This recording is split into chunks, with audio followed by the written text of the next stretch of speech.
Ano ba? Magkakapi ba kayo ni Mel? Kaya hindi mo maamin sa akin kung ano ang totoo? Sedes, huwag naman ganyan. Huwag mo naman sigawan ng asawa ko. Hindi kasi Leche! Nakakainis na eh! Hindi. Hindi! Malandi kasi yung babae yon. Nabuntis pala siya ng lalaki niya, kaya naman pala hindi niya makalimut-kalimutan. Ilang taon na niyang pinaiikot-ikot ang ulo ni Eman. Hindi, Sedes, ito, magpapaliwanag ako. Hindi. Alam ni Eman ang lahat.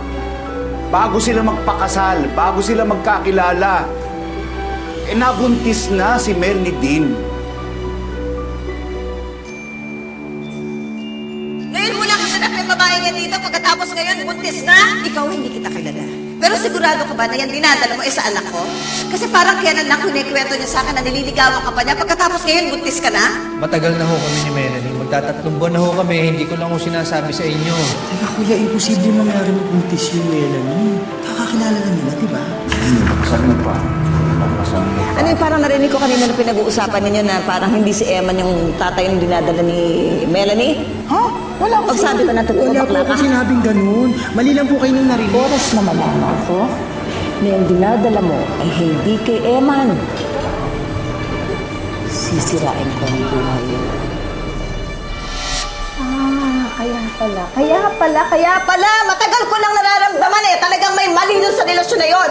Sedes, alam ko naman nagingit-ngit ka ngayon. Talagang nagingit-ngit ako. Pero, siyempre, hindi sa nilihim sa Eman ang lahat. Pero ang pakiusap ko lang, huwag namang ibuntun sa bata yung galit mo, no?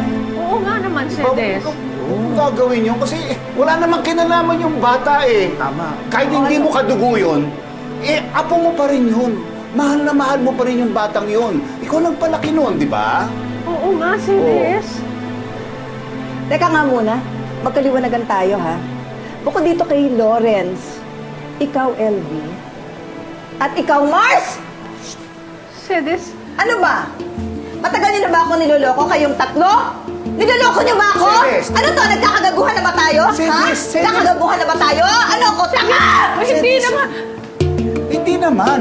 Pare-pareho kayo mga sinungaling at patawarin ako ng Diyos dahil hindi ko alam kung anong gagawin ko pagka nakita ko yung bata na yun! Yung mga